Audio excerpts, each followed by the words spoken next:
Que Dieu nous préserve des œuvres des manipulateurs.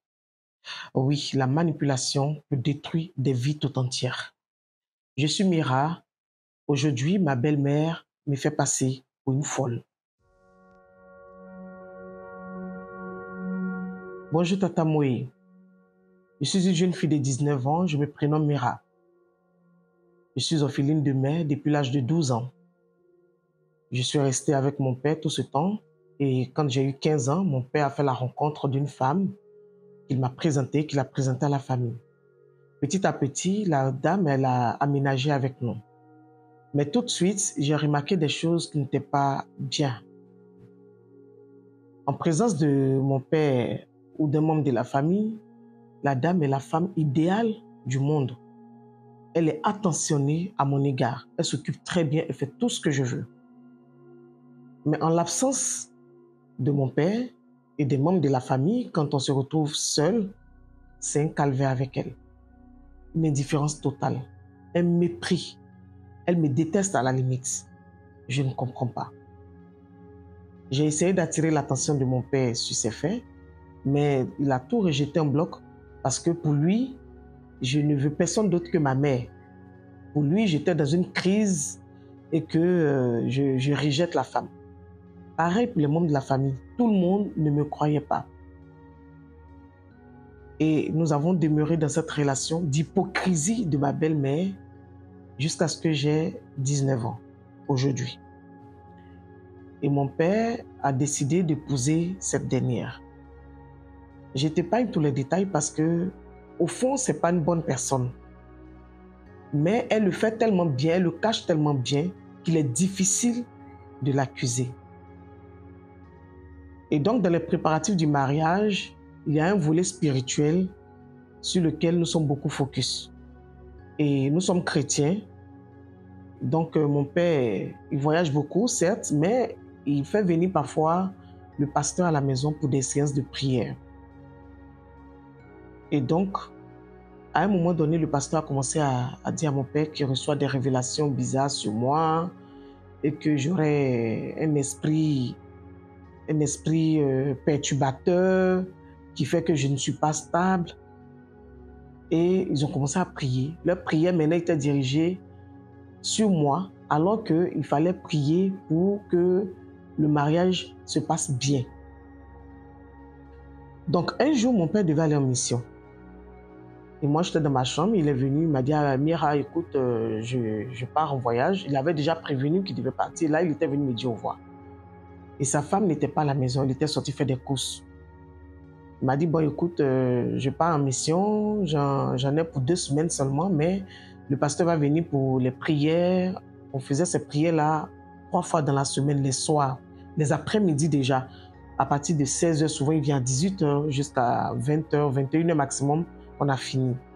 Donc il m'a dit, bon, il va venir et donc tiens-toi bien et sois présente à toutes les séances de prière parce qu'en même temps, il en profite pour prier pour toi et tout ça. J'ai dit, ok papa.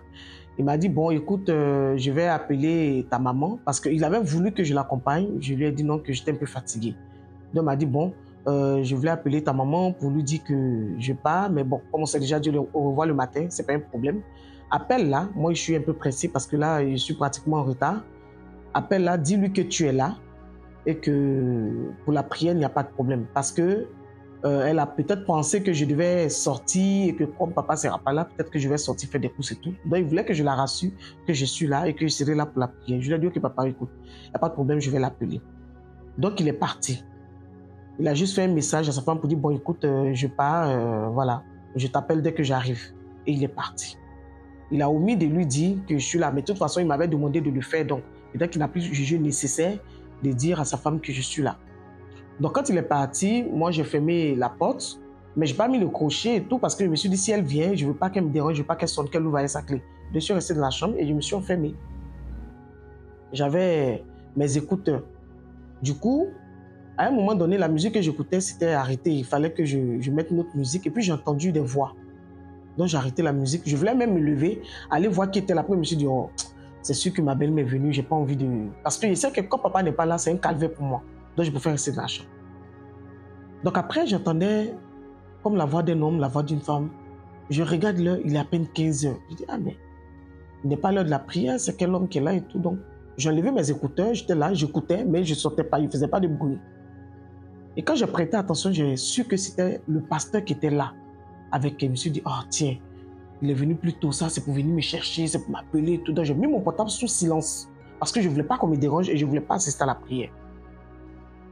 Donc au lieu d'entendre des prières, j'entendais plutôt autre chose. J'ai entendu ma belle-mère qui dit, ah, elle n'est pas là, tu sais que quand son papa n'est pas là, elle n'est jamais là, ça c'est sûr qu'elle ne sera pas la prière, c'est tant mieux. Je vais l'appeler après, mais bon, faisons vite. Et puis jusqu'à 16h30, 17h, je l'appelle pour dire que la prière a commencé, pour ne pas qu'on dise que je ne l'ai pas appelé. Donc elle a dit, oh, ok, laisse tomber et tout ça. Donc après, tata, j'entendais des voix de gémissements, comme si deux personnes, tu vois, faisaient des choses d'adultes. Je me suis levé de mon lit, je me suis rapproché de la porte. Et la voix venait du salon. Notre maison n'est pas très grande, hein, donc le salon n'est pas très loin n'est pas loin de ma chambre. La voix venait du salon. Je me suis dit, mais attends, qu'est-ce qui se passe? Et j'entends ma belle-mère là, qui dit, ah, aujourd'hui on va le faire au nom de Jésus, hein. Et les deux ont commencé à rire. Donc, des choses d'adultes, quoi.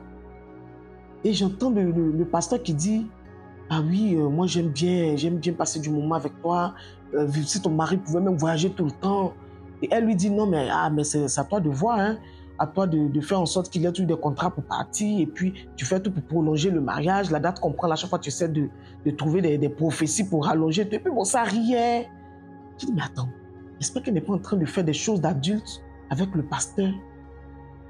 Donc, franchement, je n'ai pas eu le réflexe de dire je vais enregistrer ou filmer quoi que ce soit. Parce que je ne m'y attendais pas. J'ai déposé mon téléphone et puis j'ai ouvert la chambre.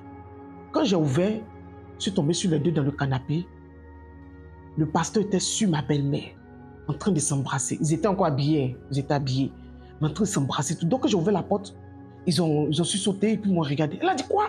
Tu es là, lui aussi? Donc dans la panique, moi je suis rentré dans ma chambre, ils ont ouvert la porte sur moi. Et tout de suite, tout ce qu'elle a fait, elle a eu le réflexe d'aller arracher mon téléphone. Et le pasteur vient s'asseoir auprès de moi dans mon lit et me dit, ma fille, tu n'as rien vu, tu n'as rien entendu. Tu n'as rien vu, tu n'as rien entendu. Tu sais que j'ai déjà dit à ton papa que tu as des esprits perturbateurs. Ne fais pas, je vais dire à ton papa que tu as un esprit de folie et que tu es devenue folle. Donc tu n'as rien vu, tu n'as rien entendu. Donc moi j'ai pris peur.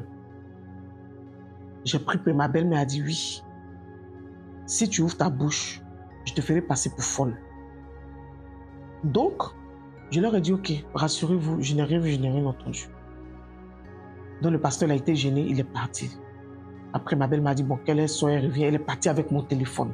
Ah, je suis resté à la maison, je ne savais pas quoi faire. J'étais tellement choqué que je suis resté enfermé tout le temps. J'ai dit, bon voilà, c'est ça là, je disais à papa depuis, il ne veut pas me croire. À un moment donné, elle est revenue, elle n'a pas duré, elle a mis peut-être 30 minutes comme ça, elle est revenue. Elle dit, voilà ton téléphone. Elle voulait avoir accès à certaines données, mais tout est verrouillé. Mais ce n'est pas grave, elle sait que je n'ai pas enregistré. Mais je n'ai même pas eu le temps. Je n'ai même pas eu le temps parce qu'il ne savait pas qui était là. Pour moi, c'était des agresseurs. Donc, j'ai commencé à lui faire croire que je pensais que c'était des agresseurs et tout ça. Mais effectivement, je n'ai pas pu enregistrer. Donc, j'ai approché une de mes tantes pour lui expliquer ce qui s'était passé.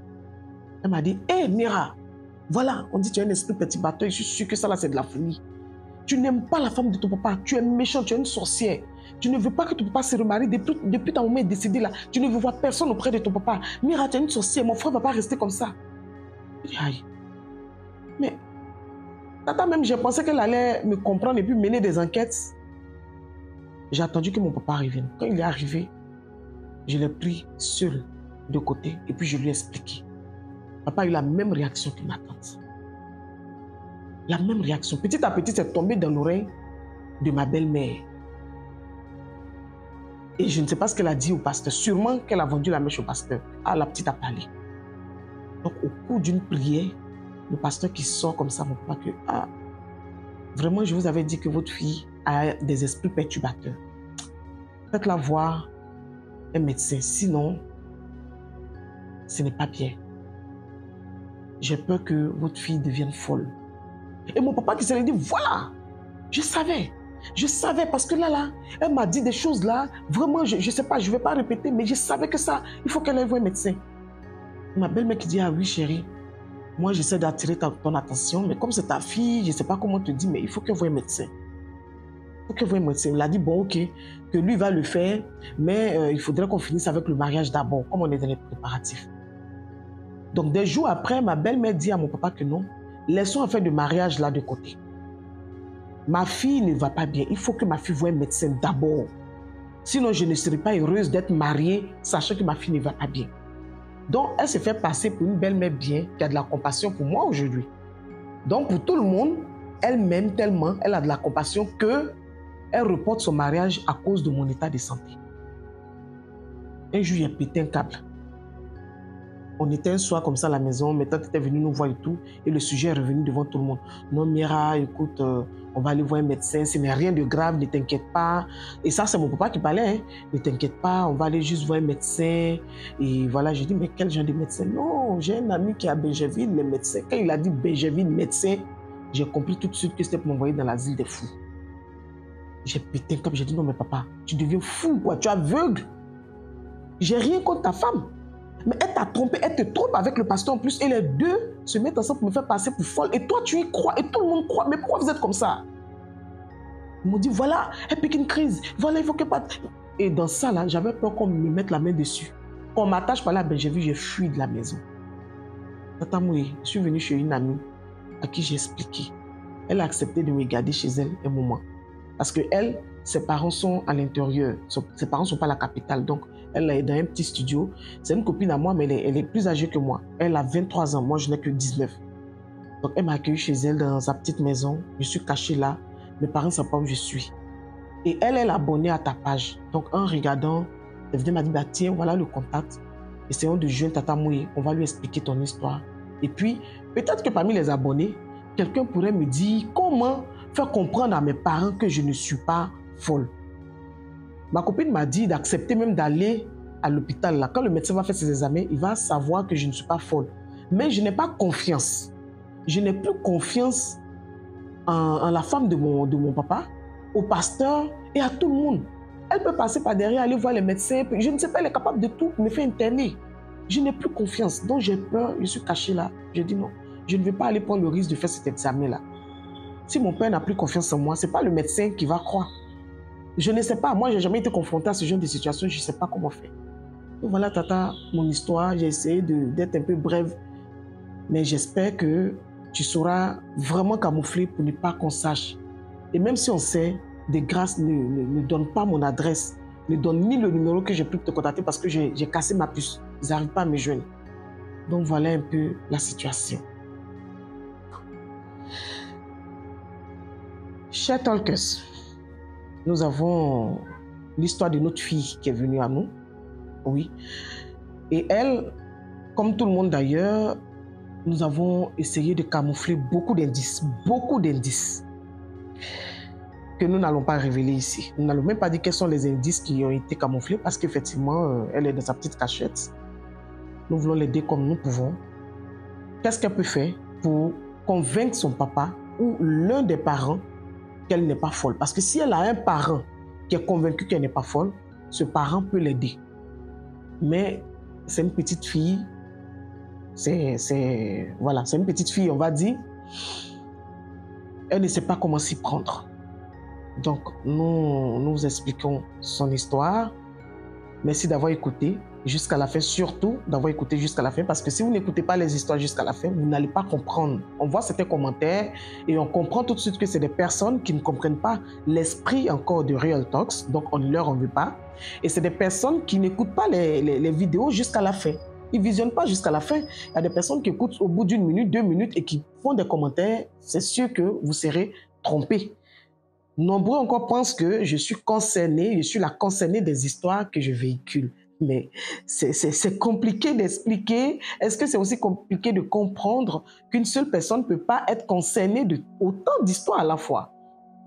Donc, chers Talkers, vos avis comptent. Vraiment, la personne, on va dire, voilà, c'est mieux comme ça. La personne qui est venue à nous aujourd'hui a vraiment besoin d'aide. Elle est angoissée, elle est en panique et elle est camouflée quelque part. Elle nous lit parce qu'elle ne fait rien d'autre. Elle ne peut même pas aller à l'école. Elle ne peut plus aller à l'école. Elle ne fait rien d'autre qu'être sur les réseaux, scroller toute la journée à la recherche de solutions. Aujourd'hui, le monde est digitalisé. On ne peut rien. On ne peut pas en vouloir aux personnes qui viennent chercher des solutions sur les réseaux. On ne peut pas en vouloir. Nous sommes tous sur les réseaux aujourd'hui et c'est un moyen très puissant de pouvoir aider. Autant ça peut détruire, autant ça peut construire. Donc nous, essayons d'utiliser à bon escient les réseaux pour aider les gens à se reconstruire. Chers Talkers, nous comptons sur vous. N'oubliez pas de liker, de commenter surtout, de faire voyager son histoire en partageant. Et n'oubliez pas d'inviter vos amis à s'abonner et activer la cloche de notification pour ne rien rater. À très bientôt pour d'autres histoires encore plus palpitantes.